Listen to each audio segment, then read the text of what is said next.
नमस्कार दोस्तों। आज की कहानी है एक लड़की शादी के बाद अपने मायके के फर्ज क्यों नहीं निभा सकती। किरण अपने माता पिता की इकलौती संतान थी। अब किरण की शादी हो चुकी थी। किरण के माता पिता अकेले रहते थे। एक दिन सुबह सुबह माँ का नंबर मोबाइल स्क्रीन पर देख किरण का दिल एक बार तो घबराहट से भर उठा। हेलो माँ, क्या बात है, इतनी सुबह सुबह आपने फोन किया? बेटा, रात को तेरे पापा बाथरूम से गिर गए थे। उस वक्त तो थोड़ी मोच ही हम समझ रहे थे, लेकिन सुबह होते होते दर्द जब बढ़ गया तो पड़ोस के वर्मा अंकल के साथ हॉस्पिटल लेकर आई हूँ। डॉक्टर ने कहा है फ्रैक्चर है, प्लास्टर करना पड़ेगा। ठीक है माँ, तुम चिंता मत करो, मैं आती हूँ। ये कहकर किरण ने फोन रख दिया। सुनो पंकज, पापा बाथरूम में फिसल गए हैं, हॉस्पिटल में हैं, मुझे जाना होगा उनसे मिलने। किरण ने पंकज को जगाते हुए कहा। पंकज ने कहा, इतनी सुबह सुबह जाओगी? और पहले माँ से पूछ लो फिर जाना। सुबह सुबह जाओगी से क्या मतलब है पंकज? मेरे पापा हॉस्पिटल में हैं, तो सुबह हो या रात क्या फर्क पड़ता है? मुझसे क्या लड़ रही हो? जाके माँ से पूछ लो। इतना कहकर पंकज मुंह फेर कर सो गया और किरण आश्चर्यचकित से देखती रह गई। किरण को बहुत दुख हुआ कि एक बार भी पंकज ने पापा के बारे में नहीं पूछा। कैसे गिरे, कितनी चोट आई, बस कह दिया माँ से पूछ कर जाना। जल्दी से नहा धोकर किरण नीचे गई। देखा तो माँ जी सोफा पर बैठी थी।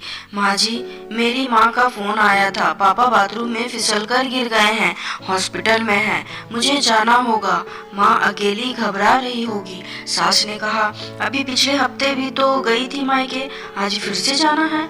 और इतनी सुबह सुबह कौन जाता है मायके? माँ जी, मैं कोई घूमने नहीं जा रही, मेरे पापा हॉस्पिटल में हैं, मेरी माँ अकेली है इसलिए जा रही हूँ। किरण के इतना कहते ही माँ जी ने अपना प्रलाप शुरू कर दिया। सिर्फ माँ बाप को ही देखना और उनकी ही सेवा करनी थी तो शादी क्यों की बहू? कभी हमारी और इस घर की भी चिंता कर लिया कर। जब देखो मायके जाने के बहाने तैयार रहते हैं, कभी पापा हॉस्पिटल में तो कभी माँ बीमार है। कैसी बात कर रही हैं माँ जी?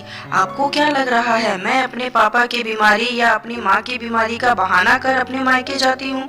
आपको विश्वास नहीं तो मेरी माँ से बात कर लीजिए, फिर तो तसल्ली हो जाएगी आपको। इसलिए ऐसी लड़की से शादी के खिलाफ थी मैं, जिसका कोई भाई नहीं।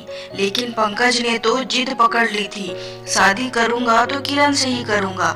अब देखो कैसे झूठ बोलकर जब तब मायके निकल जाती है। अब तो बस तुम्हें और तुम्हारे मायके प्रेम को हमें बर्दाश्त करना ही होगा, और कर भी क्या सकते हैं। क्या कहा माँ जी आपने? आप मुझे बर्दाश्त कर रही हैं? ऐसा कौन सा फर्ज इस घर का है जिसे मैंने पूरा नहीं किया? और आपके बेटे से शादी कोई मैंने जबरदस्ती नहीं की है। जब आपको पहले से पता था कि मैं अकेली संतान हूँ, मेरा कोई भाई या बहन नहीं है, फिर क्यों करवाई आपने अपने बेटे की शादी मुझसे? किरण का इतना कहते ही सासू माँ जोर जोर से रोने लग गई। बाहर की आवाज सुन पंकज भी कमरे से निकल गया। ये क्या सुबह सुबह शोर मचा रखा है? सासू माँ ने कहा, देख ले पंकज, अपनी बीवी को मेरे से बहस में लगी है। बिना कुछ जाने समझे पंकज भी किरण पे चीखने लगा। मेरी माँ से ऐसी बात करने की हिम्मत कैसी हुई तुम्हारी? देखिए पंकज, मेरे पास आप दोनों के से बहस करने का समय नहीं है। पापा को मेरी जरूरत है, ये बात तो सबको पहले से पता थी कि मेरा कोई भी भाई नहीं है और मेरे माँ पापा की जिम्मेदारी मेरी है। इस उम्र में मैं उन्हें कैसे अकेला छोड़ दूं? कैसे अपना मायका, अपने पापा को भूल जाऊं? तभी सास ने कहा, तुम्हें जाना है जाओ बहू, मुझे क्या, मेरी किस्मत में तो सुख लिखा ही नहीं है बहू का। क्या इसी दिन के लिए बेटा पाला था मैंने? किरण अपनी सासू माँ की बातों को सुन बोली, माँ जी, जैसे आपने पंकज को कष्टों को सहकर पाला है, वैसे ही रातों को जाग जाग के मेरी माँ ने मुझे पाला है। तो जब पंकज आपकी सेवा कर सकते हैं, आपकी फिक्र कर सकते हैं, तो फिर मैं क्यों नहीं अपने बूढ़े माँ बाप की सेवा कर सकती? माँ जी माफ कीजिएगा, आपने और पंकज ने तो एक बार भी ये नहीं पूछा कि मेरे पापा कैसे हैं, कैसे गिर गए, उन्हें कितनी चोट लगी है। क्या दामाद के कोई फर्ज नहीं होते बूढ़े सास ससुर के प्रति? सिर्फ बहू के सारे फर्ज होते ससुराल के प्रति? आप सबको ये बात पता होते हुए कि मेरा कोई भाई नहीं है, फिर भी पंकज की शादी मुझसे करवा दिया।